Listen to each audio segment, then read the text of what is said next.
وَإِذَا ذُكِرَ اللَّهُ وَحْدَهُ اشْمَأَزَّتْ قُلُوبُ الَّذِينَ لَا يُؤْمِنُونَ بِالْآخِرَةِ، اور جب ذکر کیا جاتا ہے اکیلے اللہ کا ان لوگوں کے سامنے جن کو آخرت پہ کوئی ایمان نہیں ہے، ان کے دل کوڑنے لگتے ہیں، دل بیٹھنا شروع ہو جاتے ہیں، دل گھٹنا شروع ہو جاتے ہیں۔ وَإِذَا ذُكِرَ الَّذِينَ مِن دُونِهِ، اور جب اللہ کے علاوہ اور ہستیوں کا ذکر ان کے سامنے کیا جاتا ہے، اِذَا هُمْ يَسْتَبْشِرُونَ، تو وہ خوشیاں منانا شروع کر دیتے ہیں۔ یعنی جب اکیلے اللہ سے ہونے کا یقین لوگوں کے دلوں میں ڈالا جاتا ہے تو ان کے دل گھٹنا شروع ہو جاتے ہیں۔ آج بھی یہ ہوتا ہے، جن لوگوں نے اللہ کے مقابلے پہ اور ہستیاں شفعاء کے طور پر مانی ہوئی ہیں، ان کے دل گھٹنے شروع ہو جاتے ہیں۔ یعنی ہم تو پریکٹیکلی اس فیز سے گزرے ہوئے ہیں، ہم نے بھی وہ گمراہی کا دور دیکھا ہے، اور اس کو ہم اس زمانے میں وسوسہ سمجھتے تھے، کیونکہ یہ تو حقیقت بات ہے۔ سورۃ الاعراف کے اندر آیا ہے کہ جن لوگوں کا گیئر الٹا لگ جاتا ہے، جن کو گمراہی کا راستہ شیطان ان کو چلا دیتا ہے اس راستے پر، تو وہ جب حق کے راستے کو دیکھتے ہیں تو گمراہی سمجھنا شروع کر دیتے ہیں، اور گمراہی کو وہ حق کا راستہ سمجھنا شروع کرتے ہیں۔ جس کا گیئر الٹا لگ جائے اسے ہر چیز الٹی نظر آتی ہے۔ یعنی دنیا میں بھی اگر گیئر الٹا لگ جائے تو آپ جتنا ایکسیلیٹر پہ پاؤں رکھیں گے گاڑی آگے نہیں جائے گی، پیچھے ہی جائے گی۔ یہاں پر بھی آ رہا ہے، جب اکیلے اللہ کا ذکر کیا جاتا ہے تو دل بیٹھنا شروع ہو جاتا ہے، اور جب اور ہستیوں کو شامل کیا جاتا ہے تو خوش ہو جاتے ہیں۔ آپ یہاں پہ بھی سب کانٹیننٹ انڈیا، پاکستان، بنگلہ دیش میں آپ یہ کلچر دیکھ لیں کہ وہ ہمیشہ بزرگوں کا ذکر اور اپنے بنائے ہوئے نام نہاد اولیاء کا ذکر، ان کے اندر خوشی محسوس کرتے ہیں۔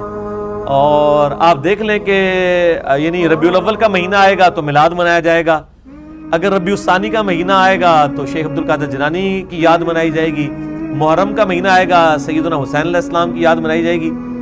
تو اللہ کی یاد کا مہینہ تو آنا ہی کوئی نہیں ہے۔ ایک رمضان کا مہینہ آنا تھا، اس کو بھی وہ کہتے ہیں یہ تو امت کا مہینہ ہے، تو وہ بھی ختم کر دیا۔ اللہ کا تو نہ کوئی عرس ہونا ہے، نہ کوئی میلاد ہونا ہے، اس لیے اللہ کا تو ذکر ہونا ہی نہیں ہے۔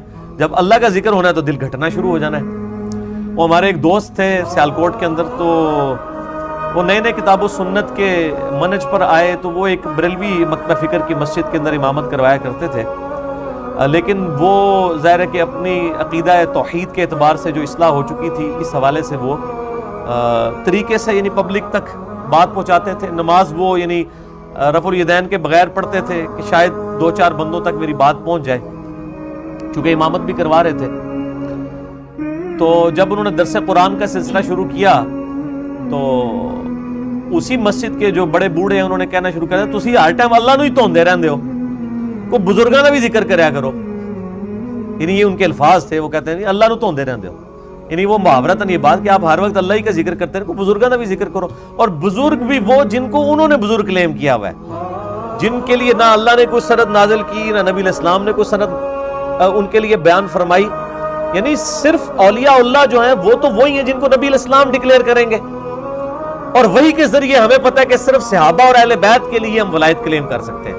اس کے بعد جتنی بھی بڑی سے بڑی ہستیاں ہیں، ہمارا حسن ظن ہی ہو سکتا ہے کہ انشاءاللہ وہ بھی اللہ کے اولیاء میں شامل ہیں۔ امام بخاری ہوں، امام مسلم ہوں، امام حنیفہ ہوں، امام شافعی ہوں، امام مالک ہوں، احمد بن حنبل ہوں رحمہم اللہ اجمعین وعلیہم السلام اجمعین۔ ان تمام کی تمام ہستیوں کے بارے میں جو ہم کلیم کرتے ہیں کہ اللہ کے اولیاء میں شامل ہیں، تو یہ ہمارا اللہ کے ساتھ حسن ظن ہے۔ ڈیفینیٹلی اگر ہم کسی کے بارے میں کلیم کر سکتے ہیں تو وہ صرف وہ لوگ ہیں جن کو اللہ تعالیٰ نے اپنے محبوب صلی اللہ علیہ وآلہ وسلم کے ذریعے جنت کی خوشخبری سنا دی ہے، اور وہ ظاہر ہے کہ صحابہ کرام علیہم رضوان اور اہل بیت علیہم السلام ہی ہو سکتے ہیں۔ باقیوں کے بارے میں تو ہماری اسیسمنٹ ہے نا، کیونکہ میں نے آپ کو بتایا کہ ہمارے انڈیا، پاکستان، بنگلہ دیش کے اندر جو سنی کے بزرگ ہیں وہ شیعہ کے نزدیک گستاخ رسول ہیں، جو شیعہ کے بزرگ ہیں وہ سنیوں کے نزدیک گستاخ رسول ہیں۔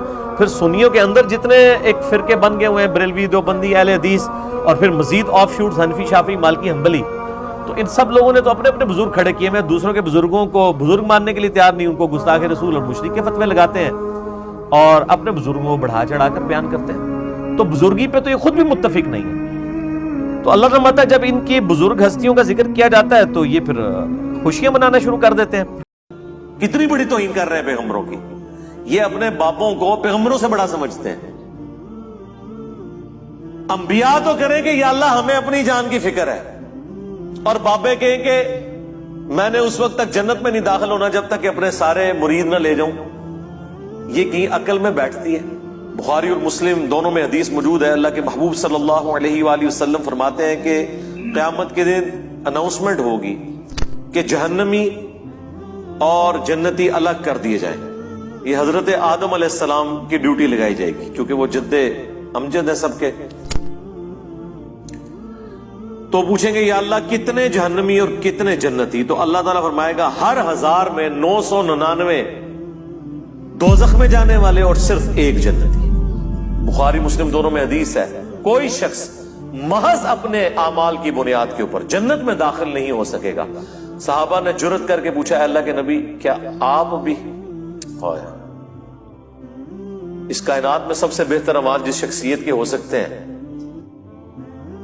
وہ تو رسول اللہ کی ذات ہے صلی اللہ علیہ وآلہ وسلم. تو آپ نے اس کو کیسے ارشاد فرمایا؟ آپ نے فرمایا ہاں میں بھی جب تک میرے رب کی رحمت مجھے ڈھانپ نہ لے میں بھی صرف اپنے اعمال کی بنیاد پہ جنت میں داخل نہیں ہو سکتا. تو میرے بھائی اگر یہ نبی کا حال ہے، یہ نبی کی سچویشن ہے، یہ نبی کا سٹیٹس ہے، تو بابے شاہی کوئی نہیں. اب مجھے بتائیں وہ بابے جو یہ کلیم کرتے ہیں کہ ہم اپنے ساتھ آپ کو بھی لے جائیں گے، کتنے؟ جتنے آپ جان گے کوئی کسی کو نہیں لے کے جا سکتا جب تک کہ اس کا اپنا قبلہ درست نہ ہو. ہاں اپنا قبلہ درست تھا، تھوڑی بہت کمزوریاں ہوئیں، کوئی رعایتی نمبر چاہیے، کوئی شفاعت چاہیے، اللہ تعالیٰ ڈیوٹی لگا دے گا. وہ بخاری مسلم میں حدیث ہے کہ انبیاء بھی سفارش کریں گے، فرشتے بھی کریں گے، اللہ کے نیک بندے بھی کریں گے.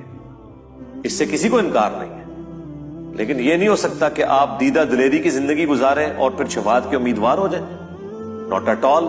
بخاری مسلم دونوں میں حدیث ہے جب سورہ الشعراء کی یہ آیت نازل ہوئی کہ اے نبی اپنے قریبی رشتہ داروں کو آخرت کا ڈر سنائیں، تو نبی علیہ السلام اپنے رشتہ داروں کے پاس گئے، اپنے چچا کے پاس آئے اور فرمایا اے نبی کے چچا عباس میرے مال سے جو لینا ہے وہ لے لے، اگر اللہ نے تجھے پکڑ لیا تو میں اللہ کے حضور تیرے کچھ کام نہیں آؤں گا. اے نبی کی پھپھی صفیہ میرے مال سے جو کچھ لینا ہے وہ لے لے، اگر اللہ نے تجھے قیامت کے دن پکڑ لیا میں تیرے کچھ کام نہیں آؤں گا. اے نبی کی بیٹی فاطمہ میرے مال سے جو کچھ لینا ہے وہ لے لے، اگر قیامت کے دن تو پکڑی گئی تو میں تیرے کچھ کام نہیں آؤں گا.